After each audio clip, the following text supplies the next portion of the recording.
खुशबू तो नहीं आ रही मिठाई में से? अरे बस एक रसगुल्ले का डब्बा भेज दिया उसके घर वालों ने। उसके मायके वालों को पता नहीं क्या हम क्या खाते हैं मिठाई में क्या नहीं। और बहू की पहली दिवाली थी तो कम से कम कपड़े और मिठाई और गहने तो भेजना था, इतना सब सोच कर बैठी थी मैं। अरे मम्मी कैसी बात कर रहे हो? आपको पता नहीं है क्या जब से भाभी की शादी हुई है भाभी के पापा की कितनी तबीयत खराब रहती है। बता रही थी भाभी अब तो उनकी नौकरी भी छूट गई है। ये तो सोचो कैसे काम चलाते होंगे उनके मायके वाले। और फिर भाभी के छोटे बहन भाई भी तो हैं, उनका भी तो खर्चा होता है, अभी तो वो पढ़ाई करते हैं। और ऊपर से आप एक मिठाई के डब्बे के ऊपर कितना शुरू हो गई हो। और एक बात बताओ मम्मी, आप कैसे भूल गई अपना टाइम? आपने भी तो मेरी शादी के बाद मेरे ससुराल वालों के लिए कितने कपड़े और कितनी चीजें दी थी और कितने मन से खरीद कर दी थी ना? हाँ दी थी। फिर आपको कितना बुरा लगा था जब वो नापसंद कर दी गई थी सारी चीजें।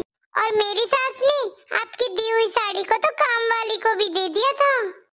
हाँ किया तो यही था तेरी सास ने। इसीलिए मम्मी कभी अपने आप पर घमंड नहीं करना चाहिए, पता नहीं किसका टाइम कब बदल जाता है।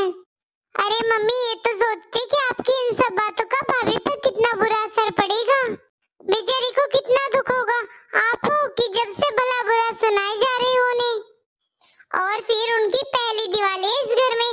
अरे आपको अच्छे से मनानी चाहिए, आपने तो उनके मायके वालों के चक्कर में उनकी दिवाली भी खराब कर दी है। आपको तो उनके मिठाई भेजने से पहले ही फोन करना चाहिए था कि इस बार दिवाली देने वो नहीं आएंगे, आप ही जाओगे उधर। इस बात से कितनी खुशी मिलती, दोनों परिवारों में प्यार बढ़ता और अलग से।